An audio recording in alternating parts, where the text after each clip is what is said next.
अवघड तिथं काम असतं, आम्हाला सर्वांना माहिती आहे. 24 तास तुम्हाला राबावं लागतं.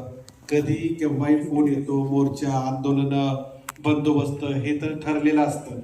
आणि अशा अत्यंत अवघड परिस्थितीमध्ये सुद्धा एक पोलीस अधिकारी 15 पुस्तकांचं लेखन करतो, ही खरंच माझ्या दृष्टीने आश्चर्याची बाब आहे. तर हे कसं, म्हणजे कसं जमलं आपल्याला, याबद्दल आपण थोडंसं आम्हाला सांगावं. खरं तर आता शेखर साहेबांनी सांगितलं तसं ती पॅशन असते, छंद असणं फार गरजेचं आहे. आणि ज्यावेळेस तुमच्या हृदयात किंवा अंतकरणात उर्मी असेल तर लिखाण ॲटोमॅटिक होतं किंवा ते स्वयंभूपणे आपल्या लेखणीमध्ये प्रकटलं जातं. आमच्याकडे पोलीस डिपार्टमेंटमध्ये बहुतांशी जे पोलिसांचा जो जॉब आहे तो 24/365 ते 24 तास ते बांधलेलं आहे. आणि वेगवेगळे मोर्चे असतील, धरणे असतील, आंदोलनं असतील, वेगवेगळे प्रॉब्लेम्स असतील, इलेक्शन्स असतील, या सगळ्या याच्यामध्ये पोलीस हा अतिशय व्यस्त असतो. परंतु ते करत असताना काही महत्त्वाचे इन्व्हेस्टिगेशन्स आहेत. समजा आता सांगितल्याप्रमाणे बॉम्बस्फोट आहे किंवा इतर काही ड्रग्ज या मोठमोठ्या केसेस आहेत, स्मगलिंग करणाऱ्यांचे केसेस आहेत. हे करत इन्व्हेस्टिगेशन करत असताना आणि एकंदर पोलीस खातं हे समाजाशी निगडीत आहे आणि समाजाचं प्रतिबिंब त्याच्यात पडतं. त्यामुळं समाजाचं प्रतिबिंब जे पडलेलं आहे आणि समाजामध्ये काय चालतं आहे हे आता शेखर गायकवाड साहेबांनी सांगितल्याप्रमाणे ते कुठंतरी उतरवलं गेलं पाहिजे. सदृढ समाज निर्मितीसाठी किंवा सुसंस्कृत समाज निर्मितीसाठी ही काळाची गरज आहे. कारण समाजामध्ये विदारक सत्य काय ते जोपर्यंत लोकांसमोर येत नाही तोपर्यंत त्याच्यामध्ये होणारे रिफॉर्मेशन्स असतील किंवा सामाजिक सुधारणा असतील त्या होऊ शकत नाही. आणि हे विदारक सत्य लेखणीच्या रूपानेच बाहेर पडू शकतं. म्हणून मी वेगवेगळ्या याच्यामध्ये जिथं वेळ मिळेल त्यावेळेस थोडंफार लिहिलेलं आहे. सगळ्यात जास्त माझं लिखाण ट्रॅव्हलिंगमध्ये झालं आहे, प्रवासामध्ये झालेलं आहे. कारण नाशिक रेंज असेल किंवा महाराष्ट्रामध्ये दौरे असतील तर प्रवासामध्ये जो काही वेळ मिळायचा तो निवांत एकांत जो होता तो लेखणीबद्ध करता आला. IG नाशिक रेंज असताना अगदी दिवसभर काम केल्यानंतर रात्री 10 वाजल्यापासून ते पहाटे 3-4 वाजेपर्यंत सुद्धा एकदा लय सापडली लेखनाचं ते लिखाण केलेलं आहे.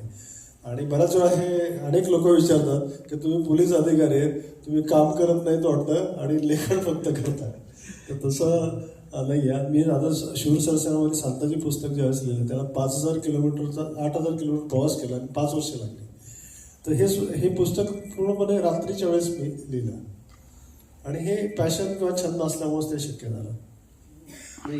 यालाच धरून आपण उद्याचं सेशन पण ठेवलेलं आहे की जो लेखक आहे, अधिकारी लेखक, हा चांगला अधिकारी असतो का, चांगला प्रशासकीय अधिकारी असतो का, असंही उद्या सेशन ठेवलेलं आहे. की बऱ्याच लोकांना असं वाटतं की कदाचित जे अधिकारी लेखन करतात ते कदाचित प्रशासकीय कामकाज करत नसतील किंवा त्याच्याकडे दुर्लक्ष करत असतील, असा एक लोकांमध्ये गैरसमज असतो. तर त्या अनुषंगाने आपण उद्या एक सेशन ठेवलेलं आहे.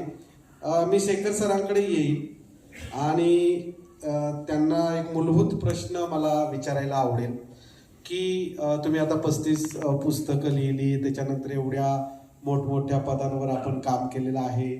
माननीय मुख्यमंत्र्यांचे सुद्धा तुम्ही खाजगी सचिव वगैरे होता. तुमचं लहानपण कसं होतं, म्हणजे 4 चौघांसारखं होतं का वेगळं होतं, कसे तुमचं म्हणजे लहानपण, शालेय जीवन कसं होतं, याच्याबद्दल आम्हा सर्व श्रोत्यांना ऐकायला आवडेल सर. आपल्या सगळ्यांसारखंच नॉर्मल माझं लहानपण होतं.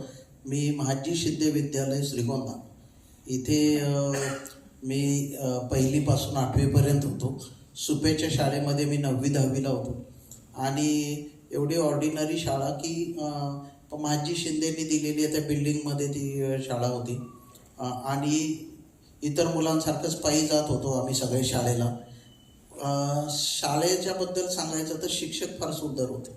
आता जे मला वाटते 50च्या पुढची जी पिढी आहे ना, फार साधे शिक्षक पण फार जीव लावून शिकवणारे शिक्षक होते. मला 10वीला शिकवणारे एक टीचर होते. ते काही प्रिन्सिपल किंवा एखादा मुद्दा सांगायचा असेल, एखादा मुद्दा असेल किंवा एक गणित असेल तर 250-300 गणितं सोडवायचे. तर पहिलं गणित सोडवताना कोणालाच काही कळायचं नाही, पण 8वं गणित सोडवलं की सगळी मुलं एक्सपर्ट होत जायची. आणि असं रात्री 12 वाजेपर्यंत शिकवणारा टीचर आम्हाला होता. आणि मला विशेषच वाटायचं की हा माणूस कुठलीही कुणाची ट्युशन लावली नाही, 1 रुपया फी नाही हे, आणि असं असताना हा माणूस हेडमास्टर माणूस रात्री 12पर्यंत कसा शिकवतो मुलांना. जे काही फरक पडला आहे मला वाटतं जो सध्या तो हाच आहे की माझ्याकडे ट्युशन लावली तर मी त्या मुलाला मार्क जास्त देईल, असा शिक्षक मागच्या पिढीने बघितला नव्हता, जो पहिल्यांदा ह्या पिढीने बघितला आहे. त्यामुळे जो फरक पडला आहे तो हाच आहे की हार्डकोर टीचर ज्याला म्हणता येईल. शिक्षक तर निघाले रस्त्यावरून तर मुलं घाबरायची त्या रस्त्याने जायला. आता उलट आहे, लहान मुलगा सुद्धा, लोअर केजीतला मुलगा सुद्धा म्हणतो आमची मॅडमचा ड्रेस सेन्स चांगला नाही आहे. म्हणजे काय इंटरेस्टिंग आहे, म्हणजे एवढं मुलं आहे ट्रान्सपरंट की पहिलीतले मुलं मी बघितलेले आहे की मॅडम मेहंदी लावून आल्या तर आज मॅडमचं लग्न होतं असं घरी सांगतात. म्हणजे फारच काहीतरी जग जे बदललेलं आहे ते ह्या लेवललाच बदललं आहे. त्यामुळे माझं शालेय जीवन एकदम नॉर्मल होतं आणि त्यातल्या पण काही गमती जमती मी माझ्या स्पर्धेच्या पलीकडे मध्ये लिहिल्या आहेत की बहुतेक शिक्षकांच्या मी नकला करायचो शाळेमध्ये आणि त्यांची जशीच्या तशी डिक्टो बोलून दाखवायचो मी घरामध्ये मित्रांच्या मध्ये. आणि त्यावेळची जर मुलं जर बघितली तर बरीचशी वाड्या वस्त्याहून येणारी, पायी येणारी, सायकलवर येणारी, नुकत्याच मुली शाळेत यायला लागल्या होत्या. मुलींचं रेषा तीन बाक वेगळे लाईन होती आणि मुलांची वेगळी लाईन होती. मुलगा आणि मुलीशी बोलला तर त्याची चर्चा बरेच दिवस, कदाचित महिना त्या वर्गात होत होती. असे टीचर होते. आता हे सगळं पलीकडे निघून गेलं आहे. फर्ग्युसनला मी होतो 11वी 12वीला. भालबा केळकर आम्हाला शिकवायचे, पण प्रत्येक त्यांनी 2 ओळी लिहीपर्यंत 4 मुलं निघून जायची, परत 2 ओळी लिहीपर्यंत मागणं 4 मुलं, शेवटी 5-6 मुलं राहायची, त्याच्यात आम्ही होतो. म्हणजे पण तो काळ मला असं वाटतंय लहानपणी म्हणजे 6वीपर्यंत माझी 100 पुस्तकं वाचून झाली होती. तर ते मला वाटतंय की, आणि वडील सुद्धा जिकडे जाईल तिकडं ट्रेननी गेलं, प्रवासाला गेलं तर एक चांदोबाचं घ्यायचं म्हणजे घ्यायचं, एक पुस्तक दरवेळी घ्यायचं, खाऊच्या पैशातनं एक पुस्तक घ्यायचं. त्या सगळ्याचा इम्पॅक्ट झाला. मला असं वाटतं की वाचन लहानपणापासून केलं. आज स्पर्धा परीक्षेतली काही मुलं इथे आहेत, मी तुम्हाला सांगतो की रात्री 20 रात्रभर न झोपता अभ्यास करणारी पण मी मुलं बघितली आहेत. आणि मला असं वाटतंय दिवसाला 3 तास अभ्यास केला. 25 दिवसात मी पहिल्या प्रयत्नात यशस्वी झालो. पण होताना हाच मुद्दा आहे की लहानपणापासून अनेक वर्ष वाचन करण्यामध्ये आणि रात्रीतनं तुम्ही एखादं पुस्तक वाचण्यात फार फरक आहे. तुमचं डायजेशन जे आहे माइंडमध्ये ते होत नाही आणि असे कुठेही रेफरन्सेस, क्रॉस रेफरन्सेस आपल्याला लक्षात नाही राहत. ते आतमध्ये डायजेस्ट करायला पाहिजे. उदाहरणार्थ एक गोष्ट मी वाचली आणि त्याला मी अंडरलाईन केली, ती एका वहीमध्ये लिहायची मला सवय लागली कॉलेजमध्ये. मला वाटते मी मार्क ट्वेन वाचला, पी.जी. वुडहाऊस वाचला, हे सगळ्यांच्या पुस्तकातली आवडती वाक्य मी एका वहीत लिहायला कॉलेजमध्ये असताना सुरुवात केली.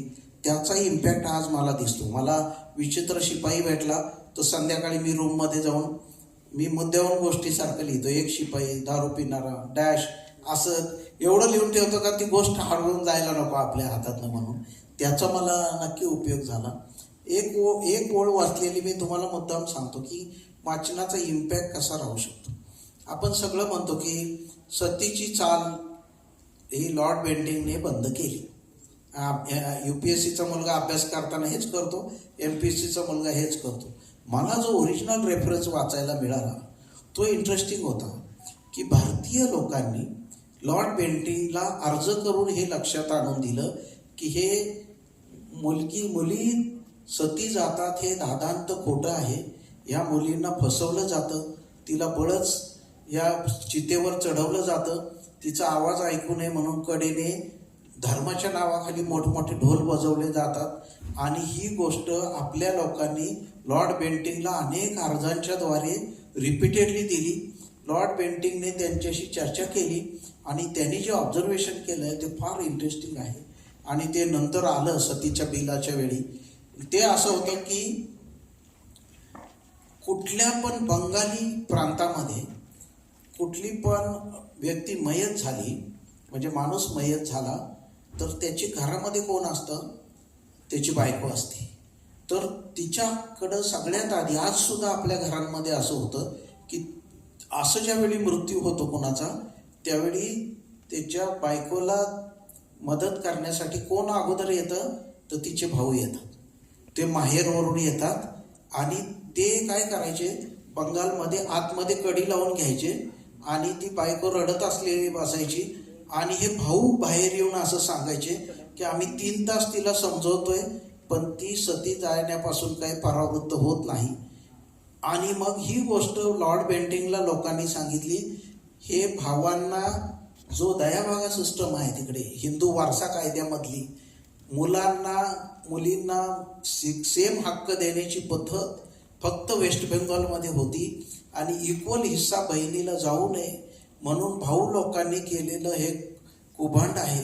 आणि ते बाहेर येऊन दरवाजे उघडायचे त्यावेळी बाहेर 200 लोक उभं असायचे आणि त्यांना हे भाऊ लोक सांगायचे की मी तिची फार समजूत घातली पण ती म्हणते मला सती जायचं आहे.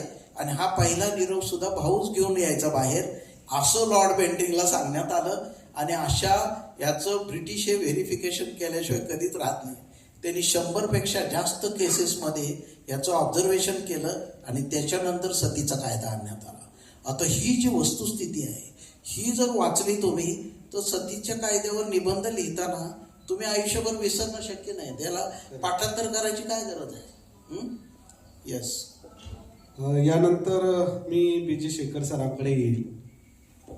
शेखर सर, आपल्याला सर्वांना माहिती आहे की जमीन